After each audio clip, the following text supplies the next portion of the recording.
Hi friends, అందరూ ఎలా ఉన్నారు? నేనైతే చాలా బాగున్నాను. మీరు కూడా చాలా చాలా బాగుండాలని మనస్ఫూర్తిగా కోరుకుంటున్నా. ఇది వచ్చేసి చికెన్ కర్రీ అండి, నా స్టైల్లో. ఫస్ట్ టమాటో మిర్చి అన్నీ వేసేసి ఆయిల్లో బాగా ఫ్రై చేసుకొని సాల్ట్ కరివేపాకు వేసుకొని బాగా ఫ్రై అవ్వాలి.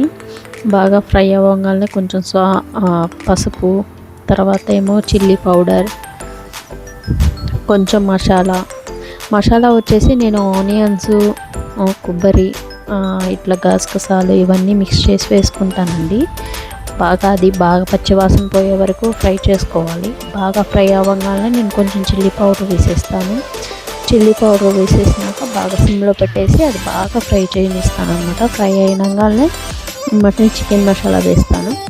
చికెన్ మసాలా వేసేసినాక బాగా ఫ్రై చేసుకోవాలండి. ఎందుకంటే మసాలా అనేది కొంచెం పచ్చివాసన వస్తూ ఉంటుంది కాబట్టి కొంచెం పచ్చివాసన పోయే వరకు దాన్ని సిమ్లో పెట్టి ఫ్రై చేసుకోవాలి. తర్వాత కొత్తిమీర, ఈ గ్యాప్లో కొత్తిమీర సన్నగా చాప్ చేసి పెట్టేసుకొని నేను కొంచెం లైట్గా వేస్తాను చికెన్ వేసే ముందులో, ఎందుకంటే ఆ ఫ్లేవర్ అనేది బాగా పట్టిద్దా మసాలాకు అని చెప్పి. నాకు కొత్తిమీర అంటే చాలా ఇష్టం అండి. తర్వాత చికెన్ వేసేసి బాగా మిక్స్ చేసేసుకోవాలి. చికెన్ కూడా బాగా ఫ్రెష్గా కడగాలండి నీట్గా, లేకపోతే పచ్చివాసన వచ్చేస్తుంది.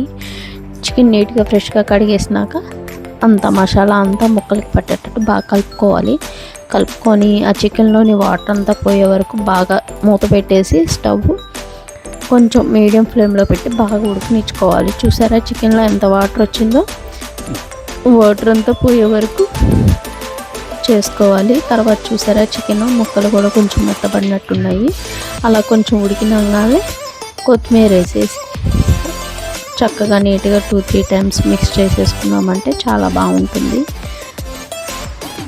నా స్టైల్లో చికెన్ కర్రీ అండి, నేను ఇలాగే చేసుకుంటాను. మీకు నచ్చితే ఇంట్రెస్ట్ నుంచి చూడండి. చూసారా ఎంత బాగుందో? అలా కొత్తిమీర వేసేసుకున్నాక చికెన్ బాగుంటుందండి.